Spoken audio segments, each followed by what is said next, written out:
তারেক রহমানের প্ল্যানের মধ্যে আছে যে আমি এই যে 500 রোগী যেখানে দেখতে যাচ্ছে, এবারে 3 দিন 4 দিন লাইনে থাকতেছে, কোনো ট্রিটমেন্ট হচ্ছে না অথবা এক্সরে হচ্ছে না, কিন্তু খুব এমার্জেন্সি রোগী, কারণ টাকা নাই তার।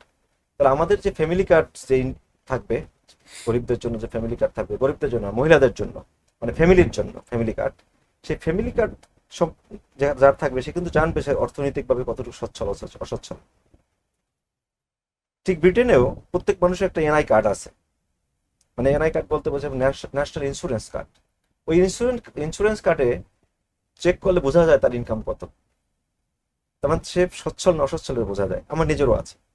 তো এখন যদি এই যে রোগী পাবলিক হসপিটালে গিয়ে তিনি লাইনে পড়ে আছেন, তার চিকিৎসা হচ্ছে না, কিডনির চিকিৎসা কিন্তু হচ্ছে না বিকজ লাইনে পড়ে আছে, তাকে সরকারি উদ্যোগে আপনি প্রাইভেট হসপিটাল যেখানে খালি পড়ে আছে কোনো সিরিয়াল নাই, সেখানে তাকে একটা সিরিয়াল দিয়ে সরকারি ব্যবস্থাপনায় একটা সার্টেন রুগীকে সেখানে পাঠানো হবে। যেমন হচ্ছে এটা একটা plan, it's not a vision.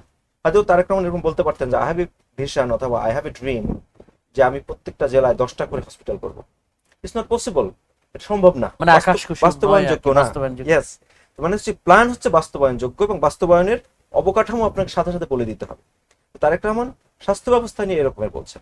আবার যদি বলেন যে প্রান্তিক মানুষের জীবনমান উন্নয়নের জন্য উনি 2টা প্ল্যানের কথা বলেছেন। কি বলেছেন? যে আমি ফ্যামিলি কার্ড দিব, আমি কৃষক কার্ড দিব। এখন কৃষক কার্ড কিভাবে কাজ করবে, ফ্যামিলি কার্ড কিভাবে কাজ করবে, সেটা ফাইন্যান্স থেকে আসবে, সেটাও তারেক রহমান এই প্ল্যানের মধ্যে বলছেন। মনে হচ্ছে কি এটা হচ্ছে তার প্ল্যান।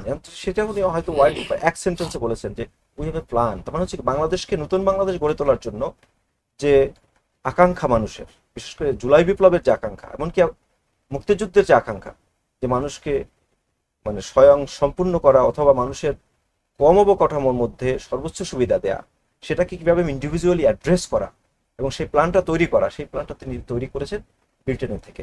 এবং কেন আমি বলছি এটা, আপনি দেখবেন 2018 সালে যখন ইলেকশনটা হয়, তখন বাংলাদেশের যারা সাধারণ মানুষ, রাজনীতিবিদ, বিভিন্ন বড় বড় দল, আওয়ামী লীগের বাদে যত দল ছিল সবার মধ্যে এই বিশ্বাসটা হয়ে গেছিল যে হয়তো আর বাংলাদেশে শেখ হাসিনার পতন পতন হবে না। সম্ভব হবে না।